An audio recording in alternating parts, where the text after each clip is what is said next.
So we're pretty much a year removed from the 2025 NFL draft actually happening. We're less than a month out from the 2026 draft, and I've not yet done a regrade of the 2025 NFL draft class, at least the first round, and that's what we're going to be doing today. And there's going to be a couple different factors into the grades that I'm going to be handing out. How did they perform in their rookie season? Did I feel like they were just maybe dealt a bad hand, and I still think that they are going to be a great player on these rookie contracts because we know if these teams improved or not in the offseason. It could be a team helping out the quarterback or running back's offensive line. It could be a team not really addressing that same position that they just drafted because maybe they didn't have the greatest 2025 rookie year, but they're going to be healthy and ready to go for 2026. So keep that in mind today, and these grades can definitely be fluid as well. It could be week 7 of next year's season. Somebody I handed out a B to could be a D or vice versa. And we're going to start off at the top. We're going to talk about Cam Ward of the Tennessee Titans. Cam Ward was my QB1 going into the 2025 draft class, and to say it was a rough rookie year might be an understatement. He goes 3-14 as the starter. The Titans are picking 4th overall in the 2026 NFL draft. He has 15 touchdowns to 7 interceptions, 3,100 passing yards, a 59% completion percentage. He was sacked 55 times in 2025, and his head coach Brian Callahan got fired, but I thought the tape still looked pretty good. He had good moments last year against Los Angeles, against Denver, and some good defenses he went up to as a rookie. His wide receiver 1, who's getting paid almost $100 million, Calvin Ridley, non-existent. Tony Pollard and Tajay Spears, not the greatest running back room in the world. And the offensive line Tennessee has invested in hasn't really lived up to the hype that they should have had, right? They let go of Lloyd Cushenberry. J.C. Latham's been a little underwhelming so far. Now the Titans this offseason bring in Brian Dable as the offensive coordinator. They bring in Robert Saleh, and I'm very high on Cam Ward next year. They bring in Wan'Dale Robinson and Daniel Bellinger. We'll see how those guys look. I think they're going to draft somebody on the offensive side of the field at number 4. It could be a Jeremiah Love. It could be a Carnell Tate or Jordan Tyson. I'm giving this pick a B. I know Cam Ward's rookie season might just be like a D on paper, but I see the talent there. And now that he's going to have at least a little bit better of a supporting cast, a way better offensive mind as his coordinator for year 2. If he doesn't take a step forward next year, maybe I could bring this down to a C or bring this down to a D, but I see the potential in Ward. I saw the talent on the tape. He was just dealt a terrible hand, and I think he's just going to be fine going forward.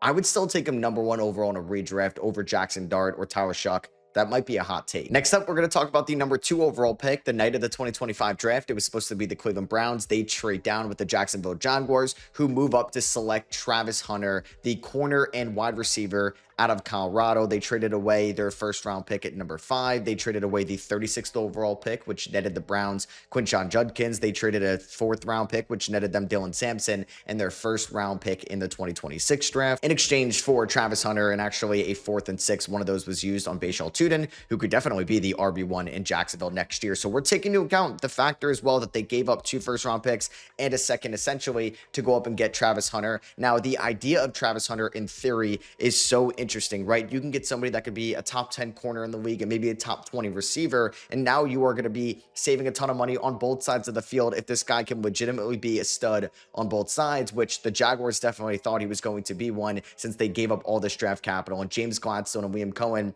were newcomers here in Jacksonville, and they make a big swing. But Travis Hunter's rookie season, definitely underwhelming. 28 catches for 298 yards. He doesn't really have that many standout games. It was the London game against the Rams in which they ended up getting blown out in. He definitely had the best game of his rookie career, where he had 8 catches, 101 receiving yards, and a touchdown. Then he never played again. He was fine on the secondary side, and it seems like we are going to see him be more so a full-time corner. Now, he could be a great full-time corner, but the optics of this maybe aren't the best when you traded away 2 first-round picks and a 2nd rounder to move up 3 spots to select Travis Hunter. I'm going to give this one a D. I think Travis Hunter could still be a great player, and this one could be fluid as well. Like, if Travis Hunter is a top 10 corner next year, I'd probably bump this up to a C or a B, because yes, taking a stud corner at number 2 when there was maybe some more valuable positions on the board isn't the greatest positional value selection, but hey, if you're a top 10 corner, I don't really care where you were selected. It's not like this team needed a franchise quarterback and passed on one for a wide receiver corner that they are only going to play at one position. So yeah, I'm going to give this one a D right now, but I thought Hunter was probably the best individual talent in the 2025 NFL draft. So if he could play like it next year, this grade will definitely look better in a year from now. Number 3 was Abdul Carter out of Penn State to the New York Giants. I thought also one of the safer prospects in this draft as well. I was like, this guy is a guaranteed sack machine and is going to be a stud for the Giants, a team that maybe didn't really need a premier edge rusher at the moment since they had Brian Burns and Kayvon Thibodeau, as well as the Marcus Morris on the interior defensive line. And Abdul Carter got off to a very, very slow start in his rookie year with the Giants. I remember doing a grading everybody's kind of halfway point through their rookie seasons, and I gave Abdul Carter a D, and then he went off towards the end of the season. He looked a lot better in his final stretch, and that is expected for somebody that's 22 years old, that was also not on a winning environment, and he had 3 straight games with a sack. He had 4 straight games with half a sack, and I'm going to give this one a B as well. I think this could definitely be an A, because I would not be totally shocked if Abdul Carter had double-digit sacks in year number 2. I'm really excited to see John Harbaugh use somebody like Abdul Carter, because the Ravens in the last 5 or so years have not really had a premier edge rusher. You heard that a lot this offseason when they went out and got Max Crosby for a day and Trey Hendrickson as well, where it's like this is their best edge rusher since Terrell Suggs maybe. So it's been a minute since John Harbaugh has had a talent like Abdul Carter. It helps out a lot that he's got DeMarcus Lawrence and Brian Burns on that defensive line with him. So I think this can be a B right now that can go up to an A, because I'm expecting a big year number 2. Coming in at number 4, we have Will Campbell to the New England Patriots. I'm also going to go a B for this one as well. Will Campbell definitely had his risks to taking him here at number 4 because of his short arms, and that's been a joke for the Patriots, I guess, for the last few months, ever since they lost in the Super Bowl, a game in which he objectively did not play well in. But I think that was unfair to just look at Will Campbell's rookie season by just the last game. Hey, they got to the Super Bowl. Will Campbell was basically on IR at one point this year, and I thought was a vital part for the Patriots' success before he got hurt. I'm giving this one a B. I still think Will Campbell, who's just turned 22 years old at the beginning of January, is going to be just fine, and is going to be a good offensive lineman in this league for a long, long time, even if he's going to have to switch positions to the interior. Yes, maybe the optics of that, I would bump this grade down to like a C, or maybe it's going to be a B minus, because yeah, a guard at number 4 isn't the greatest use of positional value in the top end of a draft, but I think this guy is going to be fine, right? Like, yeah, you're going up against the best defense, or one of the best defenses in the NFL, in the Super Bowl. It's not the end of the world that you had a bad game. You were just thrown into a spot nobody really thought you were going to be in. Yes, you would have liked for him to play a little bit better, but I thought he still had a really good rookie year, given all the expectations. I'm giving it a B, and that might be too generous, you may think, but I don't really think so. So coming in at number 5, we have Mason Graham to the Cleveland Browns. This was part of the trade down from the Travis Hunter trade, and I'm going to give this one a C. I feel like it was a mixed bag for Mason Graham in his rookie year, and I'd love to know, Browns fans, how would you grade this pick right now? Because yes, in theory, trading down, you get additional first that we're about to see what they're going to use with that in the 2026 draft. And if they hit on somebody with the pick that they got from this trade at number 24, this is going to look nice. But Mason Graham, I just feel like they could have maybe went Armanu here. I would have liked that a lot for them. So has basically changed at every position over the last year. They could have definitely looked at a Tedero McMillan, who went number 8 to Carolina. I like Mason Graham, and defensive tackles are definitely a valuable position. We just saw what John Franklin Myers got. We just saw Milton Williams last offseason go for a lot. If you want to trade for a defensive tackle, it's going to cost you a lot as well. So it's clearly a valuable position. I just thought it was an up and down year for Mason Graham. I do wonder what the ceiling is going to be long term. Delta Banhand as well. Like, you get drafted by the Cleveland Browns, and they were one of the worst teams in the NFL last year in year number 1. It helps a lot that he gets to play on that defensive line with Myles Garrett. How does it look when he's not playing on that defensive line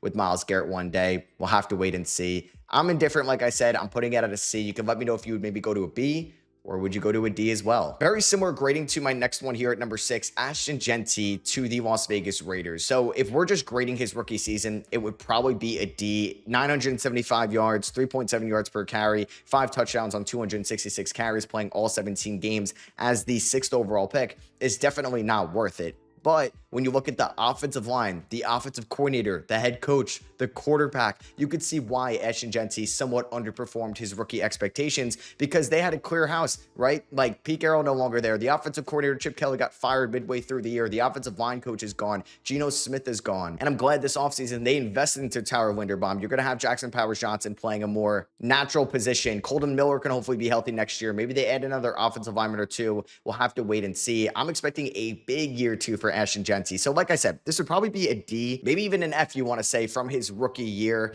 in a vacuum, but he's going to be better next year. You kind of have to be. And I believe in Ashton Jeanty because we all saw this guy be arguably a generational running back or close to it coming out of Boise State. It's going to be so much more of a better offense in Vegas next year as well. Like, a running back at 6 is kind of high, and Jeanty wasn't the type of prospect that maybe Saquon Barkley was. So I'm going to put it at a C for now. It could definitely move up, but if Jeanty doesn't look better than he did in his rookie year, then I'm going to start to get a little alarmed. So next up at number 7, I'm actually going to hand out my first A so far to the Jets. The Jets don't get a lot of positive things coming their way, but I think they hit it out of the park with Armanu with the 7th overall pick. The offensive tackle out of Mizzou was arguably the best offensive rookie last year, and you could say the best overall rookie last year. He started all 17 games for the Jets. He looked great in pass protection. He looked solid in run protection as a rookie for an offense that was not the greatest last year, but you could say that the Jets passing offense was definitely the worst in the NFL, but the run offense wasn't the worst, and that's because of what Armanu was able to do. Now, he had some solid offensive linemen next to him,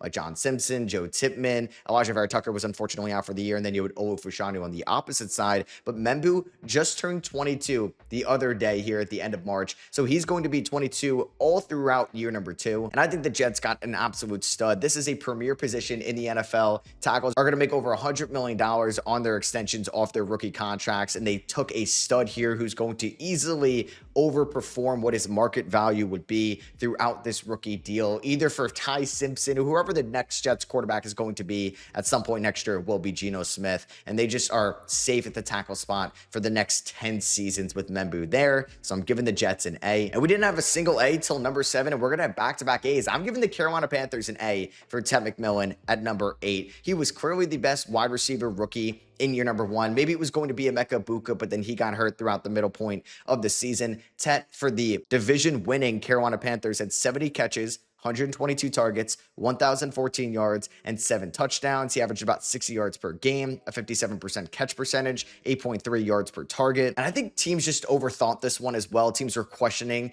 Ted McMillan's love for the game last year throughout the draft cycle. Maybe this is more so prospect fatigue. We're kind of seeing that right now with Jordan Tyson, so maybe that could be food for thought throughout this year's draft process. But the Panthers just found their wide receiver 1 for Bryce Young or whoever their quarterback is going to be for the next decade. It's a solid spot to take a receiver here at number 7, and I thought they did a great job. They didn't overthink it. It's getting an A from me. Coming in at number 9, the Saints took Kelvin Banks out of Texas. I'm giving this one an A as well. I was a little worried that they were going to have to bump Kelvin Banks to guard at one point. It doesn't feel like that's going to be the case at the moment, and they have 2 nice tackles like the Jets do for a long time, so I'm giving this one an A. Kelvin Banks and Tuisi Fuaga are going to protect Tower Shuck, now Travis Etienne or Travis Achan, for the next 5+ years. Kelvin Banks is also 22 years old. He just turned 22 at the beginning of March. 6'4", 320, was great last year as a run blocker. He was solid as a pass blocker as a 21-year-old rookie, and this is a valuable position that they hit on at number 9. I don't think we're going to see them move him to guard. Like, that was some of the pre-draft concerns coming out of Texas. A really good pick by Mickey Loomis here in the Saints front office. At number 10, the Chicago Bears took Coulson Loveland, the tight end out of Michigan,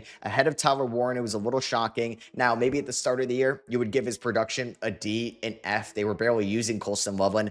Not his fault, maybe his fault, but then Ben Johnson and Declan Doyle really got things running in the second half of the year. He finished with 58 catches, 713 yards, 6 touchdowns in 6 games. He's also just 21 years old still. He turns 22 in April. And they traded away DJ Moore this offseason. They're clearly very high on Roma Dunze and Luther Burden, but also Coulson Loveland and what he could be for this Bears vertical passing attack, what he could be catching screens over the middle of the field. And it's just going to be a big-time weapon for Caleb Williams for the next 10 years as well. So I'm giving this one a B. It could definitely go up to an A. I want to be a little cautious because we've seen great rookie tight end seasons like Dalton Kincaid and Sam Laporta a couple years ago. Then we also saw Brock Bowers last year. I think Coulson Loveland could be better than Laporta and Dalton Kincaid, but I don't want to put him in that A tier yet until we see what he could do in year number 2. Next up, we have Mico Williams of the San Francisco 49ers, and right now I'm going to have this one at a D, but there's kind of like an asterisk on this one as well because Mico Williams got hurt in his rookie season with the San Francisco 49ers. I was a little bit lower on this draft pick when it happened on the night of the 2025 draft. I thought there were just some other options they could have went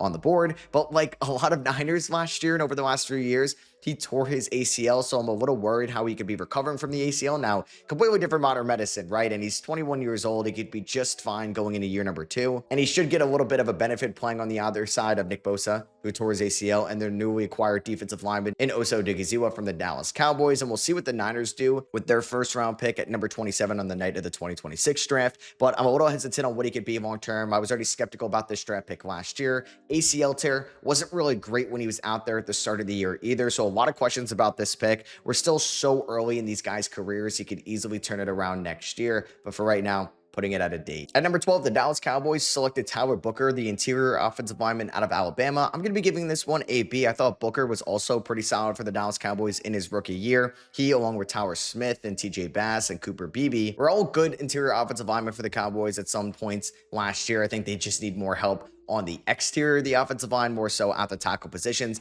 But Booker looks like he's going to be a formidable force for them for a long time. I gave this one a B compared to Banks and Membu with an A just because it's the guard spot, so it's not as valuable as having a premier tackle long term. Booker did play 14 games for the Cowboys last year. He was a big part of Javonte Williams' success and Dak Prescott, George Pickens, CeeDee Lamb, and their ability to have some high-octane games because of the protection Tyler Booker provided them. He was great in the run blocking department, could definitely be better in the pass blocking department. We'll see how he looks in year number 2, but a good pick by Jerry Jones in the Dallas Cowboys front office. I think it's way too early to give any of these picks an F, and I'm not going to give the Miami Dolphins an F for Kenneth Grant at 13, so I'm going to give this one a D. But yeah, it was definitely a rough year 1 for Kenneth Grant. He was not good whatsoever for the Miami Dolphins. Now, nobody was really good for Miami last year, as Bradley Chubb, Jalen Phillips, and Chop Robinson all had their ups and downs last year. Phillips ends up playing a little bit better. He then gets traded to the Philadelphia Eagles, and Grant ended up finishing with 2 sacks, 33 tackles. He did play 17 games, was listed as a starter for 5 of them, but just didn't really look impactful whatsoever out there. He was not really stopping the run, which is kind of his main goal, as the Dolphins got ran over all over the field last year. Was a big reason why Chris Greer got fired, maybe a reason why Mike McDaniel got fired as well, because yes, the Dolphins offense was disappointing at times, but the defense, man, it was rough, and it's also the secondary's fault as well. And honestly, it wouldn't totally shock me if the Miami Dolphins ended up taking an interior defensive lineman with one of their 2 first-round picks in the 2026 draft. That's how bad Kenneth Grant's rookie season went. But hey, if you can only go up from here. So since I gave Coulson Loveland a B, I feel like I have to give Tyler Warren a B as well. It was definitely a tale of 2 halves for him, right? He was great with Daniel Jones. He was not really that effective without Daniel Jones, which makes sense when it's Riley Leonard and 44-year-old Philip Rivers throwing you the football. But Warren had a great rookie season, so I'm giving this one a B. 112 targets, 76 catches, 817 yards, and 4 touchdowns for the former Penn State Nittany Lion tight end. He's a monster out there, 6'6", 250 pounds. He's going to be a vital part of the Colts passing attack yet again in 2026, since they traded away Michael Pittman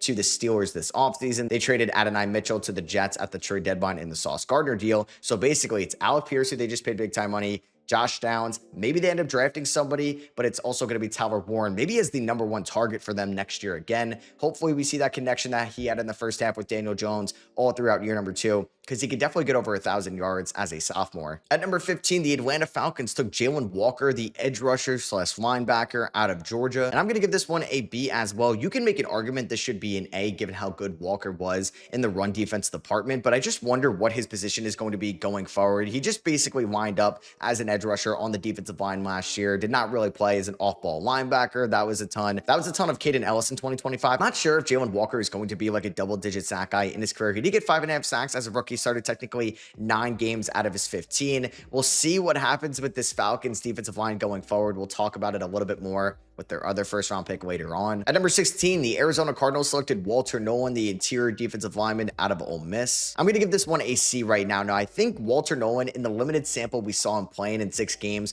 would have been a B 100%. He's just now got a couple major injuries under his belt, which scares me a little bit, because he already got off to a late start in 2025 with an injury. And then unfortunately, he suffered a non-contact knee injury, was out for the rest of the 2025 season. In December, got carted off to the locker room, and he underwent surgery on his left knee this offseason. So now there's some wear and tear on Walter Nolan as he's going into year number 2. He is going to be 22 years old up until October 14th. So I'm a little skeptical on how this one could look long-term, but I definitely feel better about Walter Nolan than I do about Darius Robinson, their other interior defensive lineman first-round pick from 2024. We have our third D in this video, and that's going to go to Sheamar Stewart of the Cincinnati Bengals with the 17th overall pick, the edge rusher out of Texas A&M. It's just not been a good streak for Cincinnati Bengals first-round picks, right? Myles Murphy, Amarius Mims, and now Sheamar Stewart. Now, some of those guys could definitely have good 2026 seasons. Stewart got off to a later start, if you remember, too, because there was a contract dispute that went pretty far into the 2025 offseason. He was also placed on injured reserve back in November with a significant left knee injury. He tore his PCL against the Chicago Bears in week 9. He missed time earlier than that as well with an ankle injury, and it was pretty much a non-factor for Cincinnati when he was on the field. PFF graded out 119 edge rushers last year. He ranked dead last, 119th out of 119. He had 1 sack, 11 tackles in those 8 games that he appeared in, 4 quarterback hits as well. I'm just not high on the Bengals development staff on the defensive side of the field, at least in that front 7. We'll see if anything's different next year, and hopefully they can get a breakout season from their former first-round edge rusher. But for right now, Gotta give it a D. Definitely giving Zable at 18 to the Seattle Seahawks a B, a big part why they just won the Super Bowl. So honestly, how do you not feel good about this one right now? He appeared in 17 games for the Seahawks last year. I think it was up and down at times in the pass and run blocking department, but they got themselves a stud long term. I'm super high on Zable in Seattle for the next 10 plus years. They were able to develop that offensive line and honestly do a great one-year turnaround, going from Geno Smith to Sam Darnold and kind of reshaping that offensive line for Zach Charbonnet, and most importantly, the Super Bowl MVP, Kenneth Walker, who's now with Kansas City. So yeah, this just kind of falls in line with the Tyler Booker pick, giving it a B. I think this is going to be a hot take. At 19, the Tampa Bay Buccaneers selected a wide receiver out of Ohio State, Amecha Ibuka. Now, we didn't really think Tampa Bay would take a receiver. They had Mike Evans. They had Chris Godwin returning from an injury. They had Jaylen McMillan. Now, they shocked us and they went out and got Amecha Ibuka, who honestly would have gotten an A++ throughout the first 6 or so games of the season. We thought he was going to end up winning Offensive Rookie of the Year. We needed 101 yards against Philadelphia, 163 yards and a touchdown against Seattle, 115 yards against the Patriots, some pretty good secondaries. But then unfortunately in week number 6, he suffered a soft tissue hamstring injury, and that definitely hindered him throughout the rest of his rookie year. So his numbers didn't look that eye-popping, worthy of an A letter grade, right? 63 catches, 938 yards, and 6 touchdowns. But the fact that they were okay letting Mike Evans walk, they're clearly super high on Amecha as the true wide receiver 1 for Baker Mayfield in this offense next year. I think he's going to have a monster year number 2. So the first 6 weeks look great. He obviously teetered off a little bit, definitely did not have the same chemistry it felt like with Baker Mayfield over the final stretch of the season, but I believe this is going to be a good wide receiver 1 in Tampa Bay for a long time. I still like Tep more than him, but they were 11 picks apart, and I think the Bucs got really good value here at number 19. A lot of people were down on the 2025 cornerback class, at least in the first round after Travis Hunter, and maybe this is why, as Jade goes 20 out of Texas to the Denver Broncos and did not really have that much of an impactful rookie year at all. I'm going to put this grade right now at a D. We'll see if the 5'11" corner, who's already 24 years old, can break out in 2026, as this team will definitely give more reps to Jade as the high-end cornerback 2 on this team. I thought we were going to see a breakout for him last year when Patrick Surtain went down, and maybe he can emerge as the cornerback 1 for Denver, but that just wasn't the case. He appeared in 17 games for the Broncos last year. He had 5 pass deflections. He did have an interception, 35 tackles, and he was rarely a starter for Sean Payton. He definitely has to earn his trust going forward. He should be more of a polished corner right now. I'm a little worried on how this can age in Denver. At 21, the Pittsburgh Steelers selected Derek Harmon, the defensive tackle out of Oregon. I'm going to give this one a C for the Steelers right now. Harmon did have an injury in preseason, so he only played 12 games as a rookie. I think there's definitely potential in Harmon's game. It just hurts that, you know, a couple picks later could have been the Steelers franchise quarterback in Jackson Dart, who we'll get to. Harmon in those 12 games started 8 of them, 3 sacks, 27 tackles, 5 QB hits, 1 pass deflection, and a fumble recovery. I do think a fully healthy offseason and hopefully healthy preseason can be a prime for a Derek Harmon year 2 breakout. But for right now, I think I got to put him on the same level as Walter Nolan. So it's a C. So unfortunately, Merrin Hampton missed some time in his rookie year. He only played 9 games throughout the regular season. He had 545 yards, 4 touchdowns, 32 catches on 35 targets for 192 yards. I think he's going to be so good this year with Mike McDaniel. Yes, I'm excited about Keaton Mitchell there as well, but Mike McDaniel just using a Merrin Hampton, kind of like he used Devon Achane in Miami, is obviously going to be a great fantasy running back, but I think it's going to be such an impactful Chargers running back. The fact that they're going to get, hopefully, knock on wood, a healthy Joe Alt and Rashawn Slater throughout the whole 2026 season. They invested into the interior offensive line this offseason as well. And there could be some addition by subtraction with some of the offensive linemen that played in 2025 are no longer on this team. I think Hampton is primed for maybe a top 10 statistical running back season next year. I'm giving this one a B. It could be an A in a year from now if we're actually looking at a top 10 season in year 2. It was pretty much 20 years since the Packers took a wide receiver in the first round. It might be another 20 years till they do this again.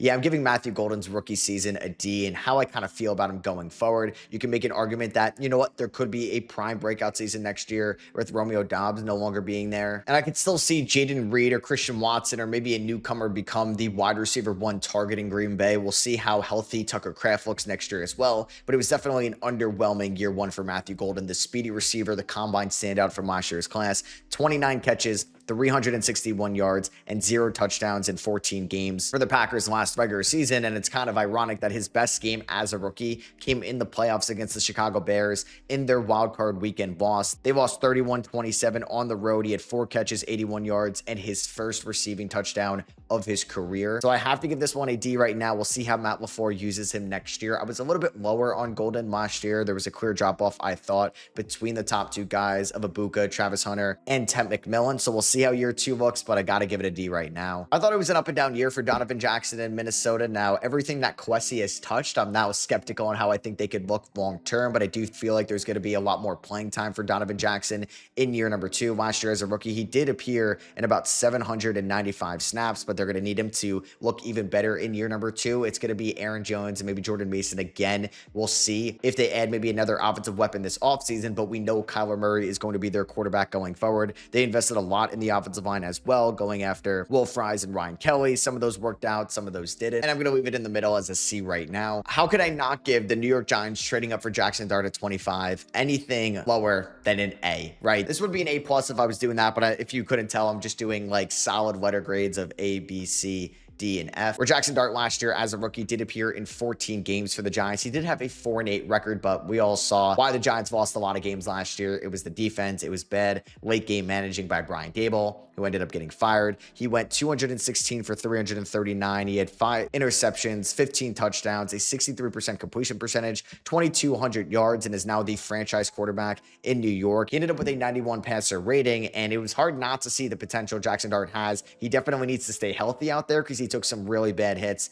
as a rookie, but he did finish with 487 rushing yards and 9 rushing touchdowns. So 24 touchdowns to 5 interceptions on the year is really exciting for what Jackson Dart can be in this Giants offense going forward. They might add a top tier weapon for him throughout the draft at number 5. They could look at Jeremiah Love. They could look at Cardinal Tater, Jordan Tyson. I'm intrigued to see what they end up doing, but this is an easy A. So yeah, this is a tough player to grade here at 26 because based off the production James Pierce had as a rookie, it's a B, maybe even an A, even taking into account the fact that they traded away a first-round pick in the 2026 draft for James Pierce, which I did not like at the time. That pick ended up at 13. It could have been a lot worse, but the Falcons played some solid football towards the end of the season, and I think his production could be an A or B. Maybe the trade drops it down a little bit to a B or C, but if all this off-the-field stuff is true this offseason and he takes a suspension, or who knows, he ends up in jail, this is an F. Like 100% this is an F, and you can't sugarcoat it. He had 10.5 sacks, which is great as a rookie. He's still incredibly young at 22 years old. 26 tackles, 10 tackles for loss, 5 pass deflections, and technically 3 starts is what PFR is telling me. But he appeared in over 590 defensive snaps last year. So yeah, this one is kind of 2 grades. It's either an F or it's like a C or a B. I'm giving Malachi Starks to the Ravens at number 27 a C, but I'm really excited on how Starks can look in year number 2 under Jesse Minter, the new defensive head coach for this team. He's going to be in that secondary with Kyle Hamilton. Still Marlon Humphrey as of now. Nate Wiggins going into year 3, which could be a big breakout season for him. And Starks was up and down as a rookie last year. He was not great in coverage, but he was better in the run defense department. And I was high on him. I had a top 15 grade on him in the 2025 NFL draft. I do believe that he's going to be great next year, but I'm right now going to be a little cautious and put it at a C. The Detroit Lions selected Mico Williams, the defensive tackle out of Ohio State. I'm going to give this one a C as well. Since this is later in the draft, I don't have to be as harsh as maybe I was on somebody like Mason Graham earlier. There was definitely some ups and downs in Mico Williams' rookie season with the 28th overall pick. He was solid in the pass rush, not great in the run defense department. I would say was probably in line with Walter Nolan, but he played a lot more. I like Josh Connerly's rookie season. He was the 29th overall pick to the Washington Commanders out of Oregon, as he was on that offensive line protecting Jaden Daniels with a new offensive lineman that they acquired in the 2025 offseason in Laramie Tunsil. Definitely some ups and downs for Josh Connerly in his rookie season. He did play over 1,000 snaps on the opposite side of the field. He's going to be a big part of David Blau's offensive system in 2026, the new offensive coordinator. But hey, if he could look as a semi-solid offensive tackle that you got at 29, that's a good pick. I thought Maxwell Harrison had a fine rookie season. Good to go with a C letter grade on this one as well. He was a big combine standout last year when he ran the fastest 40-yard dash at the combine, maybe boosted his draft stock from a mid-second rounder to a late first rounder. The Bills, after trading Taron Johnson, are going to need Harrison to step up as a new corner for them this year. Going to play a lot more than basically the 300 snaps he had as a corner last year. I don't know about you, but I really enjoyed watching Jahad Campbell's rookie season, and the fact that he went 31, I'm going to give this one an A for Howie Roseman, who's done a phenomenal job drafting for the Philadelphia Eagles over the last few years. He was great in coverage, maybe learning from Zach Bond. He was great in the run defense department for a rookie, 22 years old as well, as he'll be 22 throughout his whole sophomore year. 6'3", 244, could fly around all over the field. They even lined him up on the defensive line in the box as a slot corner. He played special teams for them, and they got that value at 31, so I'm giving it an A. And then Josh Simmons is going to get a B for me as the final first-round pick here of the 2025 NFL Draft. I think he had a very similar rookie season to Josh Connerly, so I'm going to give it the same letter grade of a B. I think he has a chance to have a great, hopefully consistent and available sophomore year where he could play at least 16 games, because if he gives them the production that we saw, at least in the pass department, for 16 games next year, this will definitely go up to an A, getting that value at pick 32. So that is going to be for me. I hope you guys did enjoy my 2025 NFL Draft regrade. If you agree or disagree with any of these, let me know down below. Drop a thumbs up if you guys did enjoy. Catch you on the next one. Peace.